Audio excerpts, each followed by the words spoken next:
अष्टावक्र कहते हैं कि साक्षी भाव ही आत्मज्ञान की कुंजी है। जनक, ध्यान जप तप सबका सार एक ही है, साक्षी भाव। साक्षी भाव का अर्थ है जो कुछ घट रहा है उसमें बिना हस्तक्षेप के जागरूक रहना। यह साक्षी भाव आरंभ में कठिन प्रतीत होता है, परंतु अभ्यास से सहज हो जाता है। अष्टावक्र कहते हैं, जो देख रहा है उसी में टिक जाओ। जब साधक हर विचार भावना क्रिया को केवल देखता है तो धीरे धीरे वो मन के पार पहुंचता है, और वही पार आत्मा का द्वार है।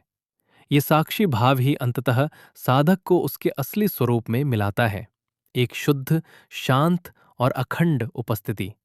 जनक, सभी द्वंद्व मन में है, सारे दुखों की जड़ मन है। आत्मा नहीं, सुख दुख, हानि लाभ, प्रेम घृणा, ये सब द्वंद्व है। ये द्वंद्व मन की उपज है।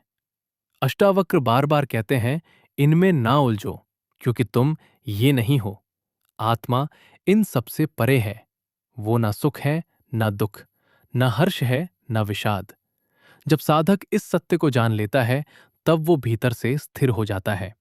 फिर संसार जैसा भी हो वो स्वयं में अचल रहता है। ये स्थिति मन की गति को शांत करती है और आत्मा के शुद्ध स्वरूप को प्रकट करती है। यही साक्षात विवेक है, द्वंद्वों से ऊपर उठना और आत्मा में टिक जाना। अष्टावक्र कहते हैं, तुम कुछ भी नहीं हो पर सब कुछ हो। जनक, जब तुम स्वयं को मिटा देते हो तब सब कुछ हो जाते हो। इसका अर्थ यह है कि जब साधक अपने सीमित मैं को छोड़ देता है, जो शरीर, नाम, पद, धर्म या विचारों में बंधा है, तब उसकी चेतना समस्त ब्रह्मांड को समाहित कर लेती है। वो सब में स्वयं को देखता है और स्वयं में सबको। ये अहंकार का अंत है और एकत्व की शुरुआत। ये अनुभव शब्दों से परे है, पर जिसे ये छू जाए वो हर क्षण ईश्वर का साक्षात्कार करता है। आत्मा में कोई गुण नहीं होता, मन गुणों में चलता है, कभी रजस, कभी तमस, कभी सत्व। पर आत्मा इन सब गुणों से परे है। वो निर्गुण है, इसलिए शुद्ध है, पूर्ण है। अष्टावक्र कहते हैं, गुण प्रकृति के हैं, आत्मा के नहीं। जब साधक ये भेद देख लेता है तो वो अपने दोषों से भी मुक्त हो जाता है। वो जान जाता है कि क्रोध आया वो मुझ में नहीं है, वो मन की प्रकृति से आया। इस जानने मात्र से ही बंधन टूटने लगते हैं। आत्मा सदा स्वतंत्र है, जानना ही मुक्ति है।